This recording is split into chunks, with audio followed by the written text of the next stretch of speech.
함께 은혜 나누실 말씀 보겠습니다. 마가복음 11장 말씀입니다. 마가복음 11장 말씀 11장 27절부터 33절의 말씀입니다. 마가복음 11장 27절부터 33절의 말씀입니다. 마가복음 11장 27절부터 33절 말씀 한 절씩 교독합니다.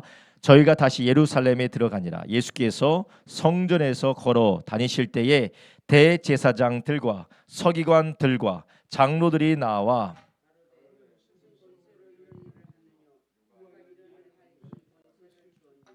예수께서 가라사대 나도 한 말을 너에게 물으리니 대답하라. 그리하면 나도 무슨 권세로 이런 일을 하는지 이르리라. 저희가 서로 의논하여 가로되 만일 하늘로 쏘라 하면 어찌하여 저를 믿지 아니하였느냐 할 것이니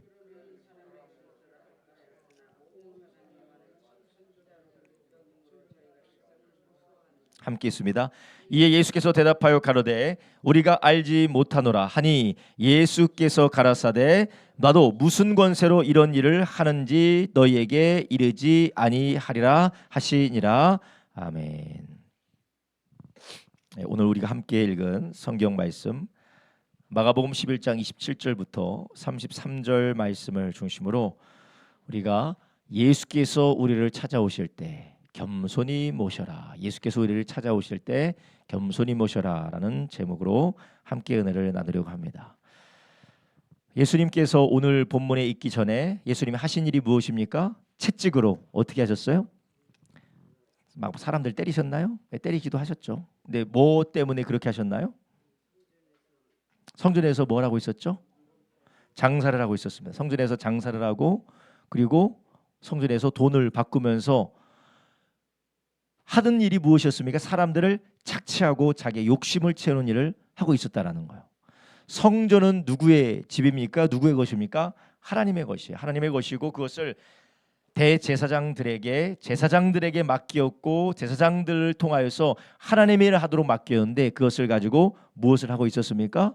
바로 자신들의 욕심을 채우고 있었기 때문에 예수님께서 하나님의 아들로서 하나님으로서 하나님의 성전 그리고 만민이 기도하는 집을 강도의 처소로 만드는 것을 예수님 보시고 분노하시면서 상을 얻고 이 가축들을 다 내보내고 짐승들을 내보내고 사람들을 노끈으로 쳐서 사람들을 책망했습니다.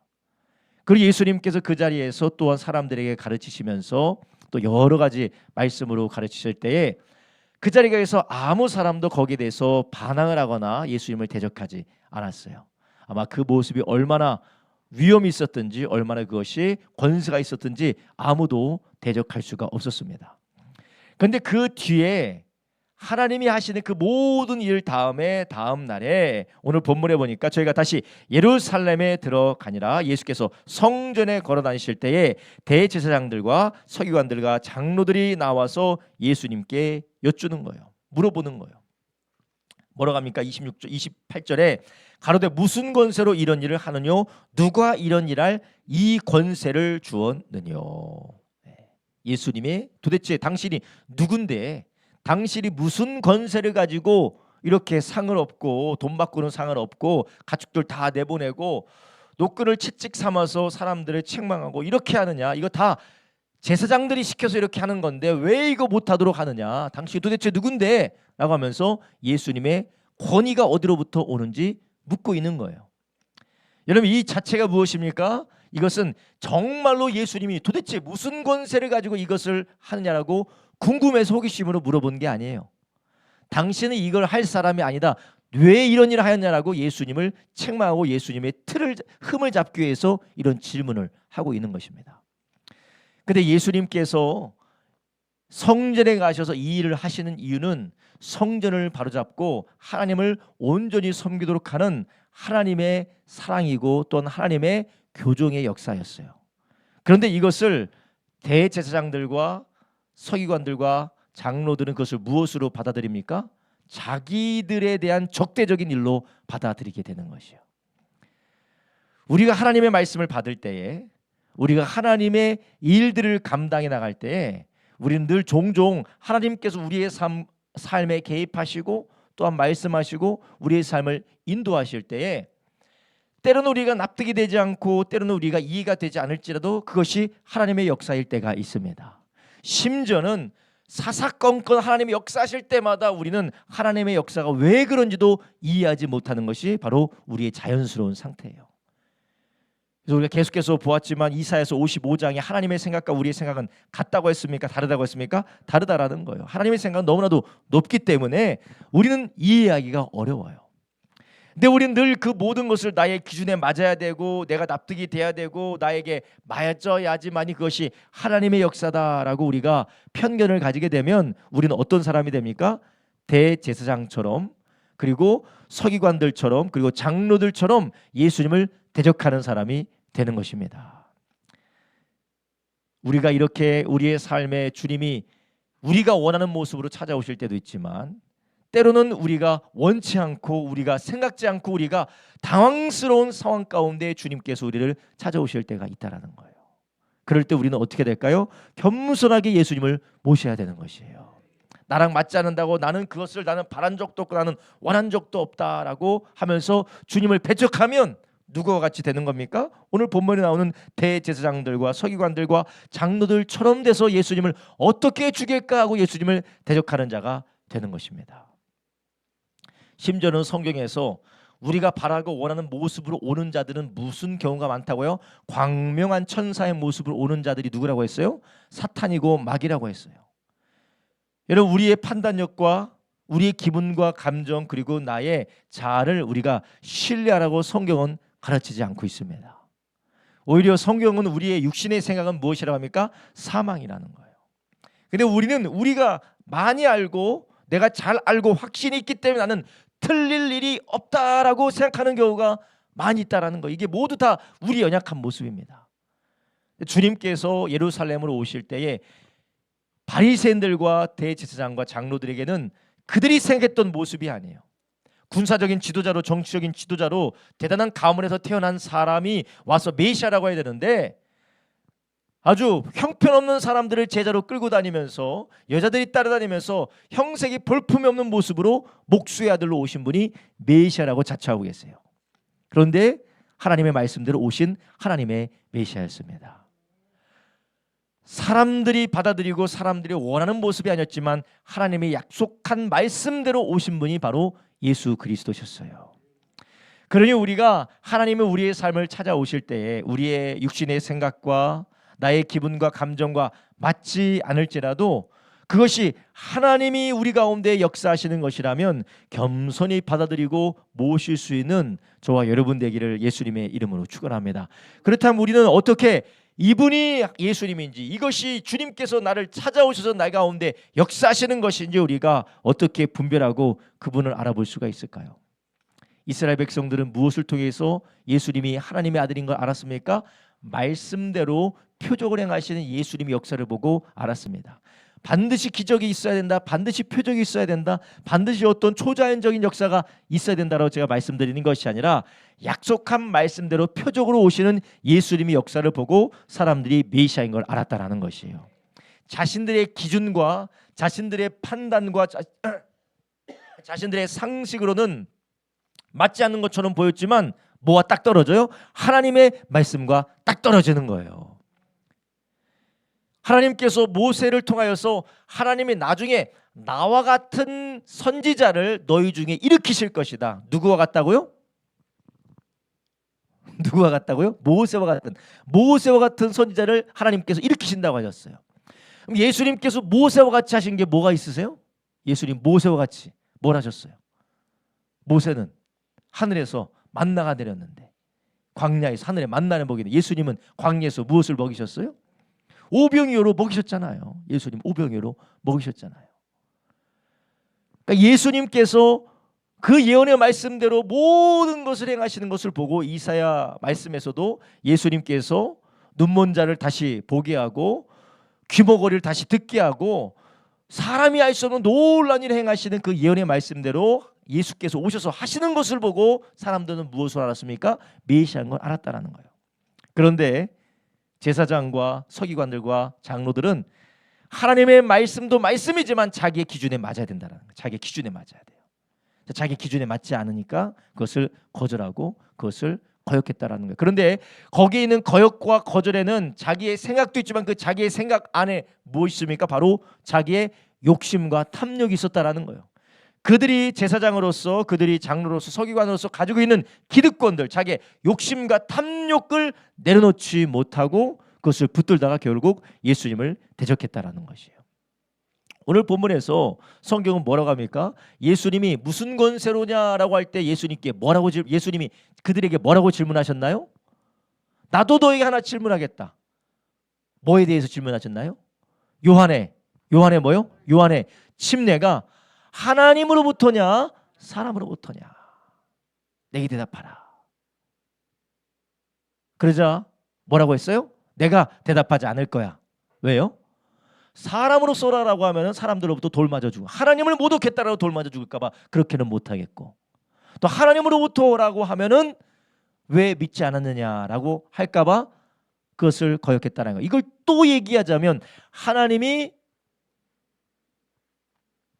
이 침례 요한을 보낸 것은 어느 말씀을 성취하기 위해서 보낸 겁니까? 마지막 때에 누구를 보낸다고 했어요? 엘리야를 보낸다고 했어요. 마지막 때에 엘리야를 보낸다고 했는데 그 엘리야가 누구라고 했어요? 예수님이요? 침례 요한이라고 했어요. 말씀대로 하나님께서 마지막 때 메시아가 오기 전에 엘리야가 와서 회복하리라 했는데 그 엘리야가 누구였다고요? 침례 요한이었어요. 근데 말씀대로 이루어진 건데, 그리고 말씀대로 이루어진 것을 이스라엘 백성들이 표적과 하나님의 말씀의 역사를 보면서 그들은 이 침례 요한을 받아들였는데 제사장과 장로와 서기관은 어떻게 했다고요? 받아들이지 않았어요. 왜냐? 자기들의 탐욕과 자기들의 욕심을 반대하는 말만 계속해서 했기 때문에 그래요. 또 자기들의 기준에도 맞지 않았기 때문에 그래요. 그런데 침례 요한은 요한복음 1장에 보니까 예수님을 뭐라고 합니까? 요한복음 1장 29절부터 34절에 예수님께 대하여서 뭐라고 했어요? 이튿날 요한이 예수께서 자기에게 나오는 심을 보고 가로되 보라 세상 죄를 지고 가는 하나님의 어린 양이로다. 30절 내가 전에 말하기를 내 뒤에 오는 사람이 있는데 나보다 앞선 것은 그가 나보다 먼저 계심이라 한 것이 이 사람을 가르킴이라. 나도 그를 알지 못하였으나 내가 와서 물로 침례해 주는 것은 그를 이스라엘에게 나타내려 함이라 하니라. 32절 요한이 또 증거하여 가로되 내가 보매 성령이 비둘기같이 하늘로서 내려와서 그 위에 머물렀더라. 나도 그를 알지 못하였으나 나를 보내어 물로 침례를 주라 하신 그이가 나에게 말씀하시되 성령이 내려서 누구 위에 머무는 것을 보거든 그가 곧 성령으로 침례를 주는 이인 줄 알라 하셨기에 내가 보고 그가 하나님의 아들이심을 증거하였노라 하니라. 누가 말했다고요? 침례 요한이 이렇게 예수님에 대해서 증언했다라는 것이에요. 그러면 지금 예수님께서 대답을 하고 있죠. 당신은 도대체 누구의 권위로 이런 일을 하고 있느냐? 그럼 예수님 무슨 말씀하고 계시는 거예요?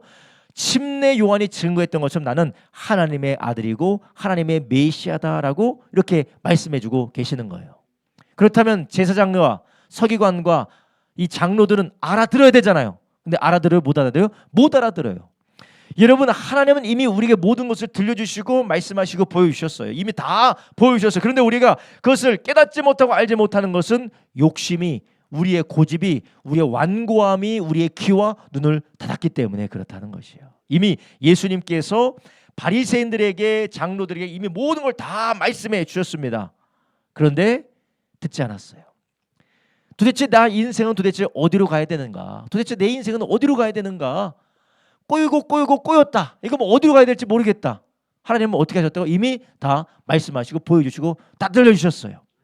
그런데 우리가 길을 찾지 못한 이유가 무엇입니까? 내 욕심으로 안 들으려고 하고 있기 때문에 그래요.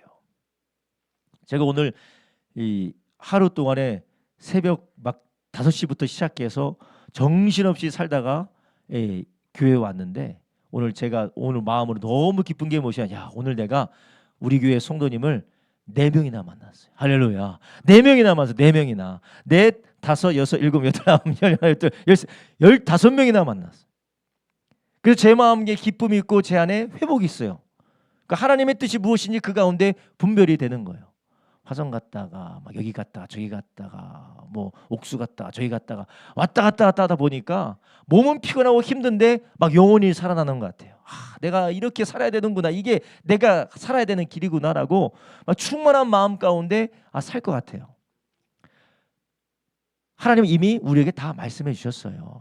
왜 이렇게 내가 이렇게 몸도 힘들고 어렵고, 왜 이렇게 내가 생각도 힘들고 정서도 힘들고, 뭐 여러 가지 뭐 되는 일도 없고, 도대체 어떻게 되는지 모르겠다. 자식은 자식대로 힘들고, 부모는 부모대로 힘들고, 아내는 아내대로 힘들고, 남편은 남편대로 힘들고, 내가 직장에서는 직장대로 힘들고, 사업장에서는 사업장대로 힘든데 도대체 어디서부터 매듭을 풀어야 될지 모르겠다. 하나님 이미 우리에게 다 말씀해 준 줄 아시기 바랍니다. 근데 우리가 뭐 하려고 해서 그래요? 이미 말씀하신 것을 안 듣기 때문에 그래요.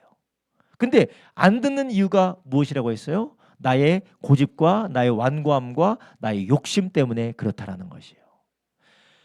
하나님께서 아담과 하와가 범죄하였을 때에 에덴 동산으로 하나님께서 오셨을 때 아담과 하와는 어떻게 했습니까? 아이고 하나님 드디어 오셨네요. 저희가 범죄했습니다 라고 했습니까? 아니면 어떻게 했어요?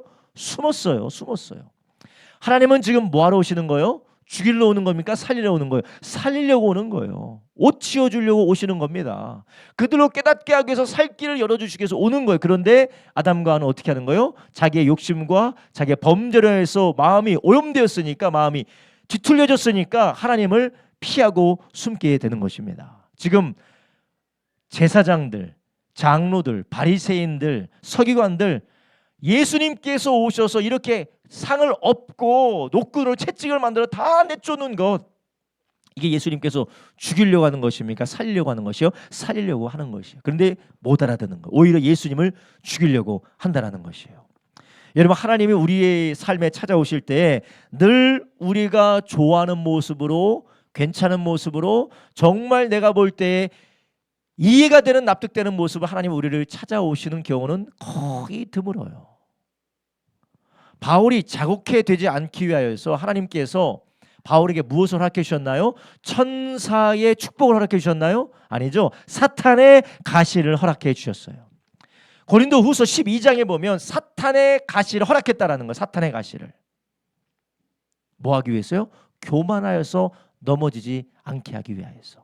바울이 가진 것이 많습니다. 바울이 가진 것이 많고 본 것이 많고 경험한 것이 많다 보니까 그런 가시가 아니면 그가 자고해질 수밖에 없어, 교만해질 수밖에 없어. 그래서 겸손하기 위하여서 하나님이 바울이 그것을 허락해 주셨어요. 오히려 그 허락을 통하여서 내 은혜가 너에게 더욱더 넘치고 족하다라고 하나님 말씀해 주지 않으셨습니까?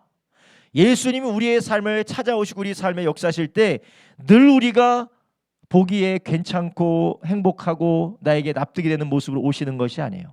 그렇지만 우리가 절대로 잊지 말아야 하는 것은 예수님 우리 가운데 찾아오실 때 때로는 우리가 이해되지 않고 우리와는 맞지 않는 모습으로 온다 하실지라도 우리 가운데 오시는 이유가 무엇입니까? 우리를 살리기 위해서 오신다라는 것이에요. 그래서 예수님께서는 오늘 본문을 보니까 첫 번째로 예수님을 생명을 살리기 위해서 오셨다는 걸 우리가 알 수가 있는 것이에요. 예수님이 아무리 채찍을, 노끈을 가지고 채찍을 만들어서 때려도, 상을 엎고 아주 소란을 일으키셔도 그게 무엇을 위한 것입니까? 살리기 위한 거라는 것이에요. 여러분, 우리의 삶에 소란이 있고 막 채찍으로 막는 것 같고 뭐 이것저것 다 엎어지고 막 소란이 일어나고 무너지는 것들이 있을 때에, 물론 주님이 우리와 상관없이 뭐 사단이 와서 그런 역사가 일어나는 경우도 있지만, 그러나 우리가 주님을 더욱더 가까이 하면 가까이 할수록 그런 일이 벌어지는 때가 있어요. 그것은 주님 우리를 죽이려는 것이 아니라, 무너뜨리려는 것이 아니라 우리를 살리기 위한 하나님의 사랑인 줄 아시기 바랍니다. 주님은 그러기 위해서 우리를 찾아오셨다고 하셨어요. 요한복음 3장 17절에 예수님께서 뭐라고 하셨습니까? 예수님이 이 땅에 오신 것은, 하나님이 예수님을 보내신 것은 무엇을 위해 보내셨다고 합니까? 하나님이 그 아들을 세상에 보내신 것은 세상을 심판하려 하심이 아니요 저로 말미암아 세상이 구원을 받게 하려 하심이니라. 할렐루야. 예수님은 우리 가운데 찾아오실 때 때로는 뭐 어려운 일이 생기죠. 잘 나가던 게 다 망하기도 하고, 평안했던 일상이 소란스럽게 되는 경우도 있고, 어쩌다가 나에게 이런 일이 생겼는가라고 하는 그런 일도 우리 가운데 생겨요. 그렇지만 예수님 우리 가운데 찾아와서 그 일들을 통하여서 우리 가운데 무엇을 드러내나요? 우리의 죄를 드러내시고 우리의 악함을 드러내고 우리의 욕심과 탐욕을 드러내신다는, 우리의 어리석음을 드러내신다라는 것이에요. 예수님께서 지금 무엇하고 계십니까? 아주 달콤하고 당연하고 그들로서는 아주 즐길거리인 성전에서 장사하고 돈 바꾸는 것들, 매매하는 것들 다 예수님께서 뒤엎어 버리셨어요. 그것을 통해서 무엇을 드러내십니까? 죄를 드러내시는 것입니다. 여러분, 우리의 삶에 당연했던 것들, 이것이 나에게 마땅하고 이것이 나에게 당연하고 이것이 나에게 합당한 것이라고 했던 것들이 우리 삶 속에서 전복되는 경우가 있어요. 당연했던 건강이 사라집니다. 당연했던 물질의 풍요로움이 우리 가운데 사라지고 당연했던 인생의 편안함이 깨져요. 평안함이 깨집니다. 우리는 그것을 통해서 우리가 무엇이 드러납니까? 내 인생이 누구 거요? 내 것이 아니고 하나님의 것임을 깨닫게 되는 것이에요. 모든 것이 당연한 것이 아니라 하나님이 나에게 주셨던 축복이었구나. 어떤 죄가 드러납니까? 감사하지 못했던 거, 내가 내 것인 줄 알고 내 마음대로 살려고 했던 거, 내가 하나님께 감사하기보다 내가 남들 바라보면서 불평 원망했던 것이 그 죄가 드러난다라는 것이에요. 그런데 이것이 우리 가운데 찾아올 때에 바리새인들처럼 대적하고 거역하면 그 생명의 역사를 우리가 누릴 수가 없다라는 것입니다. 예수님께서는 이 땅에서 공생애를 시작하실 때 예수님이 가장 먼저 하신 말씀이 무엇입니까? 마가복음 1장 15절에 예수님께서 뭐라고 말씀하셨어요? 가라사대 때가 찼고 하나님 나라가 가까웠으니 뭐하라고요? 회개하고 돌이켜서 회개하고 복음을 믿으라 하시더라. 할렐루야. 하나님이 우리의 삶에 생명의 역사, 치료의 역사, 살리는 역사를 일으키실 때는 무엇이 드러나게 됩니까? 우리의 죄악이 드러나게 되어져 있어요. 하나님은 우리를 치료하시기 전에, 하나님은 우리를 고치시기 전에 기적의 치료 역사가 일어나기 전에 반드시 먼저 찾아오는 것이 있는데 그게 바로 우리 모두의 회개 역사인 줄 아시기 바랍니다. 회개가 없이는 치료가 없습니다. 회개가 없이는 회복이 없습니다. 회개가 없이 변화는 없어요. 사탄은 회개가 없이도 변화될 수 있고 회개가 없이도 치유될 수 있고 회개가 없이도 다 잘 될 수 있다라고 그렇게 이야기를 해요. 아니, 내가 도대체 뭔 죄를 저질렀냐고, 내가 도대체 무슨 죄를 저질렀냐고. 지금 바리새인들이 그러잖아요. 제사장들이 그러잖아요. 우리가 도대체 뭔 죄를 저질렀는데 당신이 무슨 권위를 가지고 지금 이런 일을 하냐고. 아, 목사님, 그래도 우리는 이 정도는 아니잖아요. 아닙니다. 이 제사장과 같은 모습이 바로 우리의 모습인 줄 아시기 바랍니다. 다 우리의 모습이에요. 하나님 우리를 찾아오실 때, 예수님이 우리 가운데 오실 때 우리의 삶을 흔들어 놓으세요. 그렇다면 하나님의 사랑하는 자들을 예루살렘을 향하여서 오셔서 흔들어 놓으시는 주님의 뜻이 무엇이냐? 살리기 위해서 오신다라는 것이에요. 그런데 이 살리기 위해서 오신 예수님을 대적하면서 도대체 무슨 권세로 이런 일 하십니까? 라고 따져 물어요. 하나님의 말씀으로 권면하고 하나님의 말씀으로 가르치고 또 하나님의 말씀 인도할 때 꼭 그렇게 살아야 돼요? 아니, 당신은 얼마나 잘 살길래 나한테 이래라 저래라 하는 거예요? 내가 얼마나 힘든 줄 알고 그렇게 하는 거예요? 할 말이 없어요. 할 말이. 그래서 예수님이 어떻게 하셨어요? 대답을 안 하셨어요. 오늘 본문에서 또한 우리가 알 수 있는 게 무엇이냐? 완고함은 하나님의 사랑을 거절한다라는 것이죠. 이 완고함은 하나님의 사랑을 거절해요. 하나님은 아무리 하나님의 아들 예수를 보내셨음에도 불구하고 그 완고함은 어떻게 되는 거예요? 하나님의 사랑을 거절하게 만드는 거예요. 여러분, 우리 안에 완고함이 있을 수가 있어요. 기도하라고 하면은, 아니 지금 기도만 한다고 다예요? 기도만 한다고 지금 다예요? 지금 내가 지금 이렇게 죽겠는데 지금 기도하라는 게 말이 나오냐고. 완고함은 사랑을 거절하는 거예요. 좀 말씀 보라고요? 지금 내가 바빠서 지금 내 애도 못 보게 생겼는데 지금 말씀을 보라고요? 완고함은 사랑을 거절하는 거예요. 예수님께서 찾아오셔서 막 이것저것 다 엎으시고 말씀하시고, 요한의 집례가 어디서 왔어? 심지어 이 말씀까지 하셔도 뭐라고 해요? 안 들려 하면서, 안 들려요 하면서 난 대답하지 않겠습니다 하죠. 이미 예수님이 다 들려주셔도 완고함이 있으니까 그들의 죄를 깨닫지 못하는 것입니다. 예수님께서 뭐라고 하셨어요? 마태복음 23장 27절부터 39절에 예루살렘아 화이스진저 27절 화이스진저 외식하는 서기관들과 바리새인들이여, 회칠한 무덤 같으니 겉으로는 아름답게 보이나 그 안에는 죽은 사람의 뼈와 모든 더러운 것이 가득하도다. 28절 이와 같이 너희도 겉으로는 사람에게 옳게 보이되 안으로는 외식과 불법이 가득하도다. 예수님께서 이렇게 바리새인들에게 책망하고 이들의 죄를 지적하는 이유는 그들이 싫어서 그들을 저주하게 사는 것이 아닙니다. 못하라는 거요? 돌이켜서 살라라는 거예요. 이런 말을 들을 때 바리새인들은 어떻게 했습니까? 죽이려고 했다는 거예요. 예수님을 향하여 살기가 등등해서 죽이려고 했다는 거예요. 이게 죽이는 말씀입니까? 살리는 말씀입니까? 살리는 말씀이라는 거예요. 아담 때 이때부터 하나님이 살리는 말씀은 그들을 죽이는 말씀을 오해하는 거예요. 그래서 숨어요. 수풀에 숨고 듣지 않으려고 하고, 그리고 자기의 죄가 드러났던 가인은 어떻게 합니까? 죽이려고 하는 거예요. 자기 동생의 의로운 제사를 통하여서 자기의 악과 자기의 허물이 드러나니까 돌로 쳐서 죽이게 되는 것입니다. 이게 바로 우리의 죄악의 모습이라는 것이에요. 그러니까 완고함입니다. 완고함. 아니, 자기의 온전하지 못한 제사가 나타났으면 어떻게 해야 돼요? 아, 내가 다음에는 제사를 잘 드려야겠구나라고 그렇게 깨달으면 되잖아요. 하나님께서 제사를 거절한 이유가 무엇일까요? 네 제사 따위는 내가 받지 않겠다, 그게 아니에요. 제사를 잘 드리라는 거예요. 옆에 있는 동생처럼 잘 드려서 너도 제사를 드려서 하나님의 영광 받으시는 제사를 드리라라고 주님께서 그렇게 가르쳐 주시는 것입니다. 근데 그 안에 무엇이 올라옵니까? 악이 올라오고 살기가 등등하여서 동생을 죽이는 것. 이 동생을 죽이는 것은 동생에 대한 시기도 있지만 누구에 대한 이 진노, 누구에 대한 이 분노입니까? 하나님에 대한 분노예요. 하나님에 대한 반발심이라는 거죠. 여러분, 우리 안에 이런 악한 마음이 우리 가운데 부어주시는 그 하나님의 사랑을 막지 않게 되시기를 예수님의 이름으로 축원합니다. 예수님께서 예루살렘으로 올라가시면서 눈물을 흘리시면서 말씀하셨어요. 뭐라고 말씀하셨습니까? 예루살렘아, 예루살렘아, 암탉이 그 품 안에 아이들을 품으려고 하는 것처럼 내가 몇 번이나 너희를 품으려고 했느냐. 너희가 나를 거절했다. 그리고 그 뒤에 뭐 있습니까? 너희의 성은 이후에 어떻게 될 것이라고요? 황폐하게 될 것이다. 사람이 살지 않게 될 것이다. 그래서 제사장들과 장로와 바리새인들이 예수님을 거절하고 결국은 예수님을 십자가에 못 박아 죽였어요. 십자가에 못 박아 죽인 다음에 그 예루살렘 성이 70년 후에 어떻게 됐습니까? 완전히 무너지게 됐어요. 성전과 예루살렘 성이 완전히 무너지게 됐어요. 예수님의 말씀대로 된 것입니다. 예수님은 그 성을 무너뜨리러 가셨습니까? 아니면 살리러 가셨습니까? 살리러 가셨다라는 것이에요. 여러분, 우리의 완고함이 하나님 주시는 좋은 것들을 맞게 되는 그러한 비극에서 피하기를 저를 비롯해서 모두 다 하나님의 사랑 안에서 겸손하기를 예수님의 이름으로 축원합니다.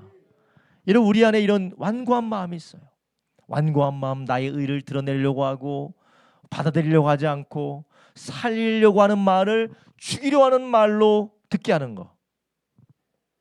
우리 안에 이런 자기중심적인 왜곡하는 게 있다는 거예요.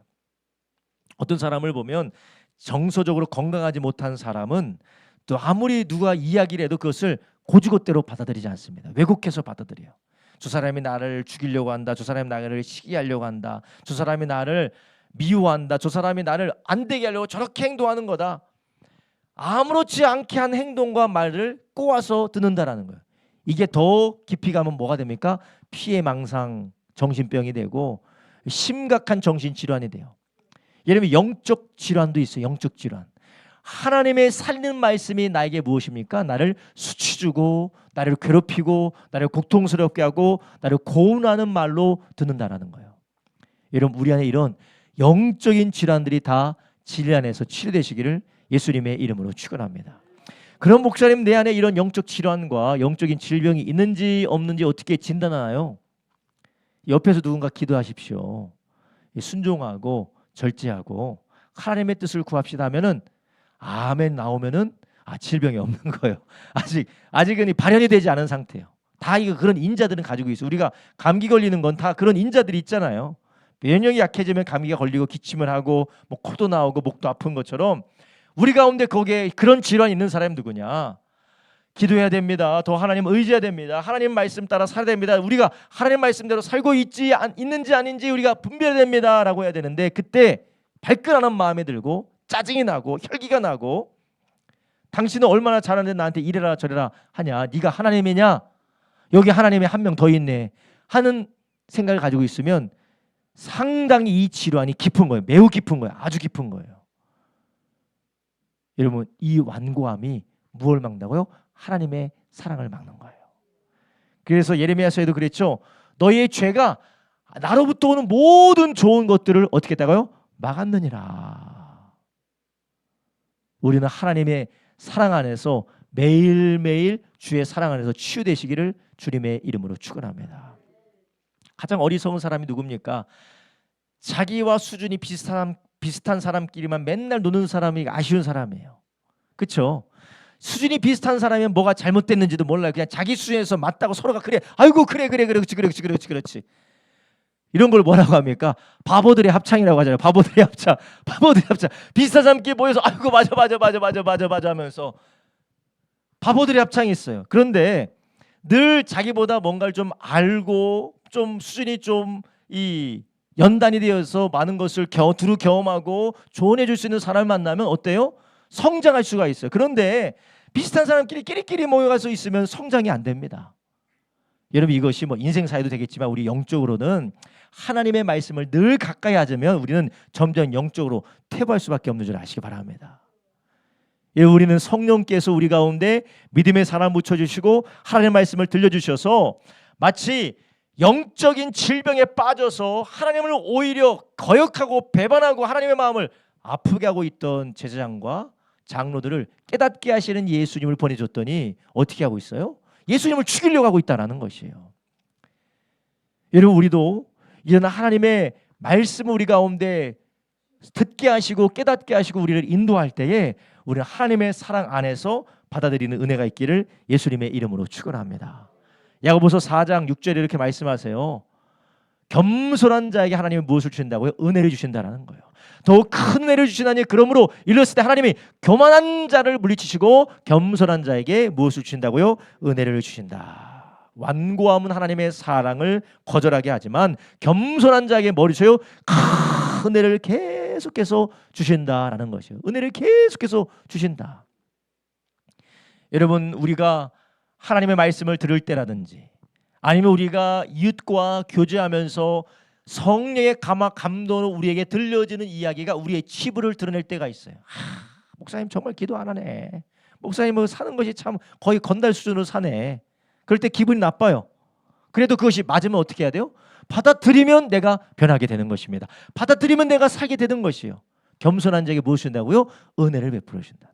그런데 이 자기의 의를 내려놓지 못해서 내가 뭐 쟤보단 낫지. 꼭 이래요. 쟤보단 낫지. 그러지 않으세요? 그렇죠? 하나님의 말씀 나를 딱 때리는데 아유 그래 내가 잘못하긴 했는데 옆을 딱 돌아서 그래도 쟤보단 내가 낫다고. 쟤보단 나은 것 같아. 하나님께서 우리에게 은혜를 베풀어 주실 때가 언제라고요? 겸손한 자에게 은혜를 베풀어 주신다라는 것이에요. 하나님의 말씀 우리를 깨닫게 하시고 돌이키게 하실 때 우리가 다른 사람 보면서 다른 상황을 이야기하면서 나는 이 정도면 괜찮은 거다라고 한다면 받는 은혜를 우리가 완고함으로 거절하는 것이에요. 오늘 예수님께서 몇 번이나 바리새인들에게 제사장들에게 장로들에게 몇 번이나 기회를 주시는 거예요. 요한의 집내가 어디로 왔냐? 그들은 이미 요한에 대한 증거들을 다 수집했겠죠. 요한이 했던 말들을 다 정보를 받아서 알고 있겠죠. 그리고 요한이 예수님에 대해서 뭐라고 말했는지 다 알고 있겠죠. 근데 그것을 무엇이라고 합니까? 하나님으로부터 온 것을 양심적으로 알고 있으면서도 그것을 이야기하지 못하는 것이에요. 여러분, 우리가 양심적으로 다 알고 있지 않습니까? 내가 이렇게 기도 안 하는 거, 내가 이렇게 말씀대로 살지 않는 거, 내 고집과 내 욕심과 내 마음대로 사는 거 양심적으로 다 알고 있지 않습니까, 우리가? 그런데 내 안에 혈기가 올라오고 짜증이 올라오고 분노가 올라오고 나에게 사기에 등등한 것이 올라오는 이유가 무엇일까요? 첫 번째는 우리 안에 욕심이 있기 때문에 그래요. 내 마음대로 내 뜻대로 내 고집대로 살고자 하는 완고함에 욕심이 있기 때문에 그런 것이에요. 근데 이 욕심의 시작이 어디로부터 옵니까? 사탄이고 마귀로부터 온다라는 것이요. 우리 연약함과 우리의 죄악 가운데 사단이 세력을 가지고 우리 가운데 계속해서 이 하나님의 말씀을 거역하고 대적하게 한다라는 것이에요. 이런 우리 안에 이러한 어둠의 세력들이 무너지게 되기를 예수님의 이름으로 축원합니다. 그렇다면 이 어둠의 세력들이 무너지게 되는 계기가 무엇일까요? 예수님께서 지금 바리새인들과 장로들을 붙들고 있는 어둠의 세력을 보셨을까요? 못 보셨을까요? 보셨어요. 근데 그들이 그 어둠의 세력에서 나오게 하기 위해서 예수님 지금 뭐 하고 계세요? 자백하도록 유도하고 계시잖아요. 자기의 죄를 내려놓고 하나님 앞에 자백하도록 요한의 침례가 누구로부터냐? 그러면 그들이 정직하면 어떻게 해야 돼요? 하나님으로부터 얘기하면은 왜 믿지 않았느냐? 그가 말하는 내가 하나님의 아들인 걸 왜 거역하느냐라고 자기의 죄가 드러나게 돼 있어요. 여러분, 우리 안에 있는 이런 악한 영의 고집과 완고함과 욕심들이 언제 떠나가느냐? 우리가 회개하고 고백할 때 떠나가는 줄 아시기 바랍니다. 근데 사탄은 이거를 하게 할까요? 못하게 할까요? 자존심 때문에 절대 못하게, 자존심 때문에 못하게 만들고, 내 욕심 때문에 못하게 만들고, 또 영적인 신비 안에서 또 그걸 못하게 만드는 것이에요. 참 신기하죠. 세상에 노래는 잘 부르고, 세상에 욕은 그렇게 잘하는데 감사 찬송 찬양 그렇게 어려워요. 그죠? 입이 안 열려요. 그렇죠? 짜증난다, 힘들다, 어렵다, 죽겠다 막 그런 건 잘 되는데 할렐루야, 찬양, 주님 도와주십시오, 이게 잘 안 나와요. 거기까지만 말씀을 드리겠습니다. 이게 세력이 있기 때문에 그래요. 그래서 성경에서 야고보서에서도 너희가 늘 서로가 너희의 죄를 고하라라고 했어요. 서로에게 죄를 고하는 것도 더 중요했지만 더 중요한 것은 우리가 하나님 앞에 회개하고 돌이키는 저와 여러분 되기를 예수님의 이름으로 축원합니다. 우리의 입술로 하나님 앞에 자백하고 우리가 하나님 앞에 고백하고 우리가 주님 앞에 우리 자신을 내려놓고 주님의 말씀 앞에 나아갈 때에 우리를 붙들고 있는 완고함의 세력들이 무너지게 될 줄로 믿습니다. 그래서 예수님도 회개하고 복음을 믿으라고 하셨어요. 로마서에서도 너희가 마음으로 믿고 어떻게 해야 돼요? 입으로 시인하면, 마음으로 믿고 입으로 시인하면 너희가 구원받는다. 이런 우리의 입술이 마음으로 우리가 하나님의 말씀을 듣고 깨달을 뿐만 아니라 입술로 시인하기를 예수님의 이름으로 축원합니다. 어떤 면에서 보면 우리가 찬양 가운데 영적인 결박이 풀려지고 찬양 가운데 우리의 마음의 눌림이 치료받고 회복되는 이유가 입술의 고백 때문인 줄 아시기 바랍니다. 이런 우리의 입술의 고백이 안 된다, 못 된다, 할 수 없다라는 그런 부정적인 말들이 아니라 우리의 죄를 고백하고 하나님의 선하심을 인정하는 겸손하여 은혜를 구하는 저와 여러분 되길 예수님의 이름으로 축원합니다. 이게 바로 무엇입니까? 바로 겸손함이라는 거예요. 그런데 완고함은 하나님의 사랑을 거절하지만 겸손함은 하나님의 은혜를 받게 하는 것입니다. 이 제사장들, 장로들은 예수님이 바로 앞에서 하나님의 진리를 다 말씀하셨음에도 그들은 교만하여서 그것을 거절했습니다. 그러나 만약 그들이 겸손하게 그것을 받아들였다면 어떤 일이 있었을까요? 살아나는 역사가 있었을 줄로 믿습니다.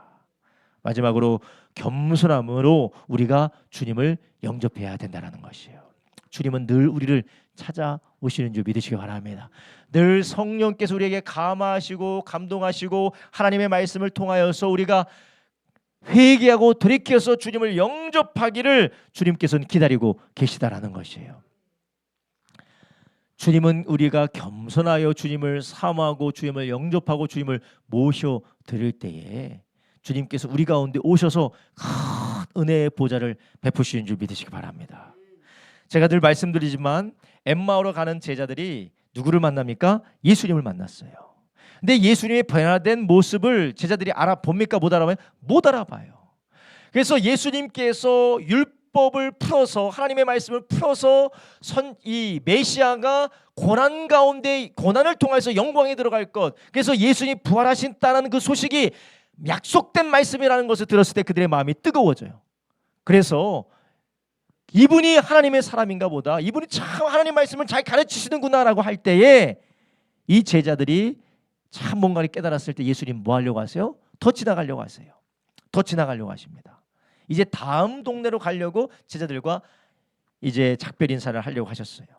누가복음 24장 25절부터 31절에 이 말씀이 있어요. 한번 보겠습니다. 24장 25절부터 31절 있습니다. 가라사대 미련하고 선지자들의 말한 모든 것을 마음에 더디 믿는 자들이요, 그리스도가 이런 고난을 받고 자기의 영광에 들어가야 할 것이 아니냐 하시고, 이에 모세와 및 모든 선지자의 글로 시작하여 모든 성경에 쓴 바 자기에 관한 것을 자세히 설명하시니라. 저희의 가는 촌에 가까이 가면 예수는 더 가려는 하는 것 같이 하시니 저희가 강건하여 가르되 우리와 함께 유하사이다. 때가 저물어 가고 날이 이미 기울었나이다 원하나이다 하니 이에 저희와 함께 유하로 들어가시니라. 저희와 함께 음식 잡수실 때 떡을 가지사 축사하시고 떼어 저에게 주심에 저희 눈이 밝아져 그인 줄 알아보더니 예수는 저희에게 보이지 아니하시는지라. 아멘. 겸손함으로 예수님을 영접하니까 어떻게 되면 그들의 눈이 열려지게 된 것이에요. 이런 우리는 우리의 삶에 주님을 간절히 모셔서 영접하는 저와 여러분 되기를 예수님의 이름으로 축원합니다. 우리가 인격적으로 주님을 영접해야 돼요.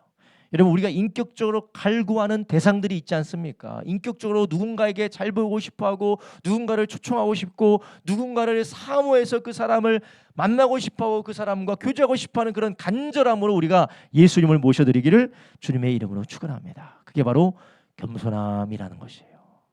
뭐 오든지 말든지 예수님이야 뭐 오든지 말든지 말씀하든지 말든지 내가 바쁜인데 뭐 일단 한 다음에 예수님 뭐 보든지 말든지 합시다. 이것은 뭐라고요?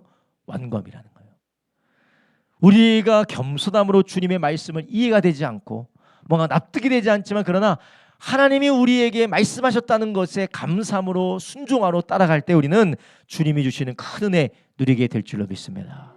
그렇다면 하나님이 우리를 찾아오셔서 우리에게 말씀하셔서 우리 가운데 역사하실 때는 언제입니까? 언제일까요?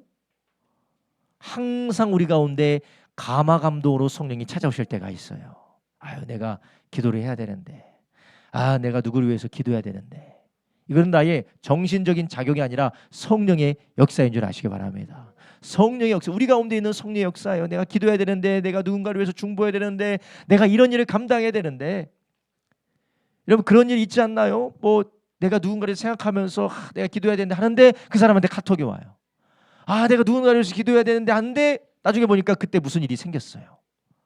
이게 누구의 찾아오심입니까? 성령께서 찾아오시는 거예요. 이미 우리 안에 계시면 감동해 주시는 겁니다. 근데 우리는 어떻게 이것을 무시하고 뭐 맞지 않는 것으로 그리고 또한 사람을 통해서 말씀하실 때도 있어요. 사람을 통해서 우리에게 권면하고 우리에게 축복하고 또한 우리를 인도하기 위해서 주시는 말씀이 있다라는 거, 예배를 통해서 하나님 우리에게 말씀해 주실 때가 있는 것이에요. 우리 가운데 벌어지는 사건 사고를 통하여서 우리의 삶의 어려운 걸 통하여서 하나님이 우리에게 말씀해 주실 때도 있습니다. 그럴 때 우리는 어떻게 될까요? 이 일 가운데 하나님께서 나에게 들려주고자 하시고 깨닫게 해주시고 나에게 알게 하고자 하는 것이 무엇인지를 주님 안에서 겸손히 구하는 저와 여러분 되길 예수님의 이름으로 축원합니다. 이런 뭔가 궁금해서 유튜브 검색할 때 몇 분 검색하세요? 뭔가를 알기 위해서 챗 GPT를 한번 쓰기 시작할 때 어느 정도 하십니까? 그만큼 우리의 삶에 부딪힘이 있고 우리의 삶에 출렁거림이 있고 우리 가운데 어려움이 있을 때에 하나님 앞에 간절히 사모함으로 주님 앞에 아를 때에 주님이 우리에게 깨닫게 해주시고 인도해 주실 줄 믿습니다. 교만한 자를 물리치시지만 겸손한 자에게 하나님이 뭘 베푸시는 은혜를 베풀어 주신다라는 것이에요. 잠언 8장 17절에 하나님은 우리에게 말씀하였습니다. 잠언 8장 17절 한번 보겠습니다. 나를 사랑하는 자들이 나의 사랑을 입으며 나를 간절히 찾는 자가 나를 만날 것이니라. 이것은 지혜에 대한 거예요. 지혜가 스스로 인격적으로 말하고 있는 장이 잠언 8장이에요. 지혜를 이렇게 찾으라. 지혜를 사모하는 자, 지혜를 존경하는 자가 나를 얻을 것이다. 성경에서 지혜라고 하시는 분이 누굽니까? 바로 예수 그리스도이십니다. 성령 하나님이세요. 여러분, 우리가 이렇게 겸손하게 사랑하고 찾고 구하는 가운데 하나님은 우리를 인도하시고 열어주시는 은혜 경험하기를 예수님의 이름으로 축원합니다. 안타깝게도 오늘 본문에 나오는 이스라엘, 교만한 이스라엘로 대변되는 이스라엘은 어떻게 됐습니까?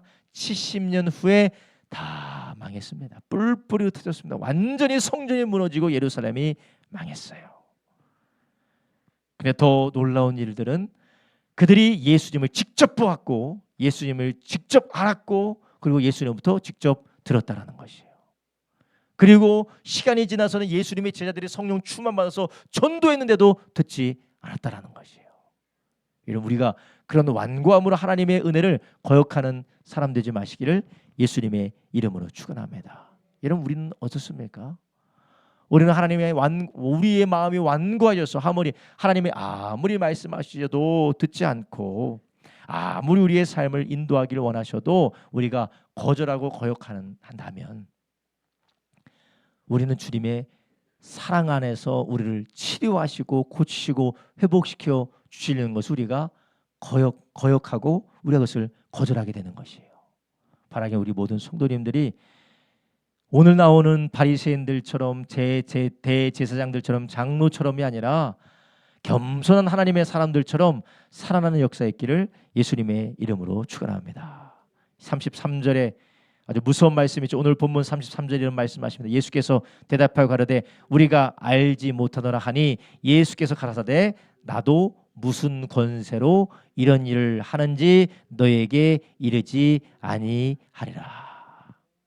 우리가 거역하면 나중에는 이르지 않는 때가 옵니다. 하나님이 말씀하지 않으시는 때가 와요. 아무리 하나님이 말씀하시고 하나님께서 옆에 흔들어 깨우고 격려하고 이 선지자를 보내고 저 선지자를 보내고 이제는 예수님까지 오셔도 안 들으면 어떻게 한다고요? 이르지 않고 만다라는 것입니다. 여러분, 우리가 이런 절망적인 상황이 아니라 지금 세미한 말씀을 하실 때라도 지금 주님께서 우리에게 역사하실 때 순종함으로 듣는 저와 여러분 되길 예수님의 이름으로 축원합니다. 그럼 우리가 어떻게 하면 이렇게 들을 수가 있을까요? 어떻게 하면 들을까요? 다른 것이 없어요. 하나님의 도우심이 필요해요. 수요일에도 말씀드렸잖아요. 우리가 하나님의 선하시고 기뻐하시고 온전하신 뜻을 우리가 분별하기 위해서는 어떻게 해야 된다고요? 마음이 변화되어져야 돼요. 마음이 제정신으로는 안 돼. 제정신으로는 안 됩니다. 예, 우리가 다 인간 제정신으로 살고 있기 때문에 그게 잘 안 돼요. 이 제정신이 아니라 성령의 충만함 받는 저와 여러분 되기를 예수님의 이름으로 축원합니다. 그래서 우리 늘 성령 충만을 구해야 돼. 하나님의 말씀은 우리 안에 있는 성령이 충만하여서 성령을 인도받는 이런 역사가 저와 여러분에게 있기를 예수님의 이름으로 축원합니다. 기도하겠습니다.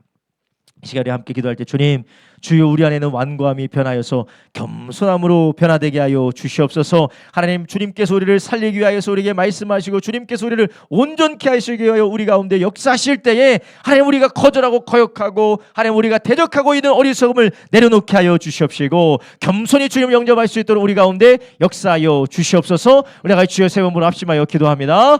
주여 주여 주여